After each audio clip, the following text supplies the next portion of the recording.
दोस्तों साल 2026 की सर्दियां अगर चली गई तो फिर आप इस रेसिपी का आनंद बिल्कुल नहीं उठा पाओगे, क्योंकि ये जो रेसिपी है ना सर्दियों के दौरान ही बनती है और सर्दियों में ये सबसे ज़्यादा शानदार और स्वादिष्ट लगती है, क्योंकि गर्मियों में आपको गाजर कहीं देखने को नहीं मिलेगी और इस रेसिपी के अंदर गाजर यूज होती है। तो देर किस बात की दोस्तों, चलिए बनाते हैं। दोस्तों सबसे पहले आपको ऐसा करना है कि गाजर लेना है और उसे कद्दूकस करके एक बर्तन में डाल लेना है। ऊपर से आपको एक चम्मच भरकर चीनी इसमें डालना है, चीनी दानेदार डालना, इससे स्वादिष्ट काफ़ी शानदार बनेगी। अब दोस्तों इसके बाद में थोड़ा सा पानी डालकर आप इसे अच्छे से मिक्स कर लीजिए और साइड में रख दीजिए लगभग 10 से 12 मिनट के लिए। अब मैं चीनी क्यों डाल रहा हूँ ये तो आपको आगे पता चलेगा। अब दूसरा एक बर्तन लीजिए, मैंने यहाँ पर एक कढ़ाई ली है और उसमें डाला है एक चम्मच भरकर देसी घी।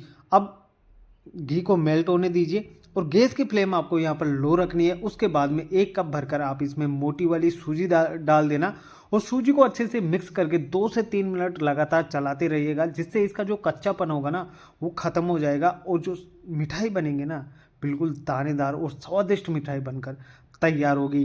तो हमने यहाँ पर गैस की फ्लेम लो रखी है, क्योंकि लो आंच पर हम ये जो सारा प्रोसेस करेंगे तो हमारी जो मिठाई होगी वो भी शानदार बनेगी और ये कढ़ाई की चिपकेगी भी नहीं। अब इसकी और स्वाद बढ़ाने के लिए मैंने यहाँ पर एक चम्मच भरकर मैदा का इस्तेमाल किया है दोस्तों, क्योंकि मैदा से इसमें बाइंडिंग अच्छे से आ जाएगी और जब हम इसे आगे फ्राई करने वाले हैं तो ये तेल में बिखरेगी नहीं। तो आप मैदा का इस्तेमाल ज़रूर से करना। हाँ, या आप यहाँ पर एक चम्मच गेहूं का आटा भी डाल सकते हो।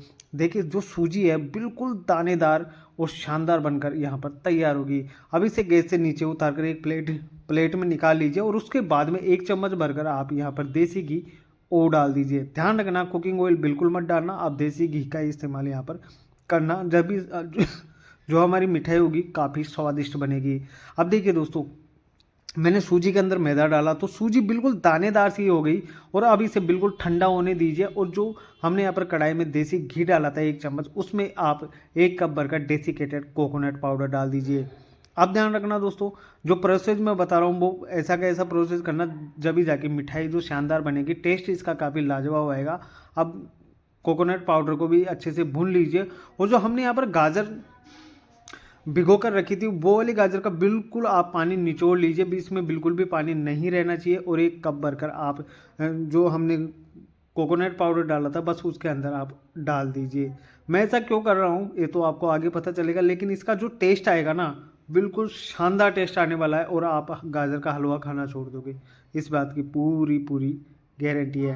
क्योंकि ये जो मिठाई है बिल्कुल यूनिक रेसिपी है और इस तरीके से बनाई है मैंने, जो सारी चीज़ें डाली है उनका कॉम्बिनेशन बहुत ही शानदार है और इन चीज़ों का कॉम्बिनेशन जब आता है तो ये जो मिठाई है काफ़ी टेस्टी और रसीली बनकर तैयार होती है।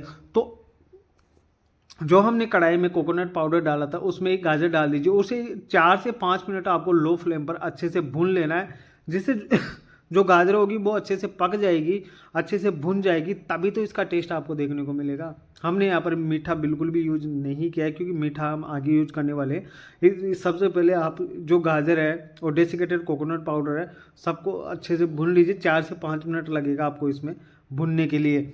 अब दोस्तों आप ऐसा करना, इसको भी एक प्लेट में निकाल लेना और उसी कढ़ाई में आपको 2 कप भरकर पानी ऐड कर देना है। मैं यहाँ पर दूध का इस्तेमाल बिल्कुल नहीं कर रहा हूँ, मैं इसे पानी से बना रहा हूँ।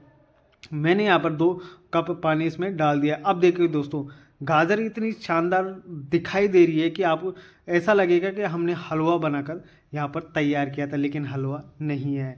अब जो पानी डाला था हमने, एक उबाल आने के बाद में 1 चम्मच भरकर आप उसमें सफ़ेद तिल ऐड कर दीजिए। तरीका देख लीजिए मिठाई बनाने का, फिर आप उसे जिस तरीके से बनाना चाहो उस तरीके से आप बना सकते हो। अब जो हमने यहाँ पर सूजी ठंडी होने के लिए रखी थी वो वाली सूजी इसमें थोड़ी थोड़ी करके ऐड करते जाना है। ध्यान रखना पानी का एक उबाल आना चाहिए, उसके बाद में आपको तिल डालना है, फिर आपको सूजी डालना है। सूजी थोड़ी थोड़ी सी डालना ताकि इसमें लम्स नहीं बनेंगे, और अगर लम्स बन जाते हैं एक बार तो फिर जो हमारी मिठाई होगी वो बिगड़ने के चांसेस ज़्यादा रह जाते हैं। तो लम्स फ्री करने के लिए आपको थोड़ी थोड़ी सूजी डालते जाना है और करछी से लगातार चलाते जाना है, फिर बिल्कुल भी लम्स यहाँ पर नहीं बनेंगे। तो जैसे ये डो की फॉर्म में आता है आप इसे बाहर निकाल लीजिए, गैस की फ्लेम बंद कर दीजिए और इसे एक प्लेट में निकाल लीजिए और इसे बिल्कुल ठंडा होने के लिए रख दीजिए। ध्यान रखना दोस्तों, आपको कुछ इस प्रकार से गोली बनाकर देखना है। इसमें बिल्कुल भी क्रैक्स वगैरह देखने को नहीं मिलना चाहिए। अगर इसमें क्रैक्स आ रहे हैं तो आप इसमें थोड़ी सी मैदा और ऐड कर सकते हो। बिल्कुल भी जो मैंने मेजरमेंट बताया उस तरीके से, अगर जितना ही मेजरमेंट मैंने बताया उस हिसाब से अगर आप इसमें ऐड करोगे तो बिल्कुल आपको कुछ अलग से डालने की ज़रूरत नहीं रहेगी। अब जैसे ही सूजी ठंडी होती है तो इसे अच्छे से गूंथ लीजिए ताकि ये जो बिल्कुल सॉफ्ट बन जाए, और जब हम इसकी रोटी बेले तो इसमें बिल्कुल भी क्रैक्स वगैरह आपको देखने को नहीं मिलेंगे। अब जो यहाँ पर गाजर हमने पका कर तैयार की थी उसकी इस प्रकार से सिलेंडर शेप में बॉल्स बना लीजिए, और चाहो तो आप इसे गोल शेप में भी बना सकते हो। मैंने सिलेंडर वाली शेप इसे दी है ताकि जब हम इसे फ्राई करें तो फ्राई करने में कोई दिक्कत ना आए, कोई समस्या ना आए, और ये तेल में बिखरे ना, बिल्कुल फटेगी ना बिखरेगी।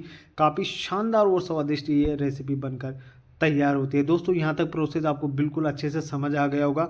मैंने गाजर में चीनी इस वजह से डाली थी क्योंकि चीनी डालने के बाद में एक तो उसमें शाइनिंग आ जाती है, कलर वैसा का वैसा रहता है, कलर डिफ़ॉल्ट नहीं होता, और दूसरी बात इसमें लचीलापन काफ़ी ज़्यादा आता है, जिससे ये जो मिठाई बनकर तैयार होगी ना काफ़ी स्वादिष्ट और मज़ेदार बनकर तैयार होगी। एक बार आप इस तरीके से ज़रूर ट्राई करना। अब दोस्तों यहाँ पर सूजी की एक मोटी सी लोई लेंगे और उसकी एक रोटी बेल लेंगे। या तो आप इसके जो सरफेस पर आप कुकिंग ऑयल लगा देना, या फिर आप थोड़ा हल्की सी मैदा छिड़क देना, जिससे ये रोटी चिपकेगी नहीं, और बिल्कुल पतली रोटी बेलना है आपको। और उसके ऊपर आप जो हमने गाजर वाली गाजर की जो लोई बनाकर तैयार की थी, बस उसके ऊपर आपको सूजी की पतली लेयर से कोटिंग कर लेना है कुछ इस प्रकार से। तो ये तरीका आपको समझ आ गया होगा। अब इसके बाद में जैसे हम फ्राई करने के लिए जाते हैं तो ध्यान रखना गैस की फ्लेम आप मीडियम रखना, तेल का टेम्परेचर मीडियम रखना, फिर उसके बाद में आप इसे डाल देना। बिल्कुल भी नहीं फटेंगे, आपके सामने पूरा प्रोसेस मैंने बताया, और फ्राई करके भी बता रहा हूँ, बिल्कुल ये फटेंगे नहीं, ना ही तेल में बिखरेंगे, कुछ दिक्कत नहीं आएगी, कुछ समस्या नहीं आएगी, कोई भी प्रॉब्लम आपको देखने को नहीं मिलेगी, और आपको खाने को मिलेगी शानदार और टेस्टी मिठाई की रेसिपी। बिल्कुल अलग और न्यू रेसिपी है, आप एक बार इस रेसिपी को ज़रूर से ज़रूर ट्राई करना। अब दोस्तों मीठे के लिए मैंने यहाँ पर चाशनी बनाकर तैयार की थी, तो वो अगर आपको प्रोसेस सारा बताऊंगा कि तो वीडियो काफ़ी लंबी हो जाती है, तो आप चाशनी बना लेना। बिल्कुल चिपचिपी सी चाशनी बनाना है। आपको 1 कप चीनी लेना है और उतना ही आपको उसमें पानी डाल देना है, और बिल्कुल चिपचिपी सी चाशनी बनाकर तैयार कर लेना है। अब जैसे ये फ्राई होते हैं तो उसके बाद में आप डायरेक्ट इस मिठाई को चाशनी के अंदर डाल दीजिए, और कम से कम 30 मिनट के लिए आपको चाशनी में डुबो कर रखना है। उसके बाद में आपको मिलेगी जूसी और रसीली मिठाई। जो गाजर का हलवा है वो वाकई में सबको वैसे तो बहुत ज़्यादा पसंद आता है, लेकिन ये उसको भी फेल कर देगी। उम्मीद करता हूँ दोस्तों वीडियो आपको पसंद आई होगी। वीडियो पसंद आती है तो वीडियो को लाइक करना और चैनल को भी सब्सक्राइब कर लीजिए, ताकि आने वाली वीडियो की नोटिफिकेशन आप तक जल्द से जल्द पहुँच सके। मैं ऐसे यूनिक रेसिपीज आपके लिए लेकर आता रहता हूँ।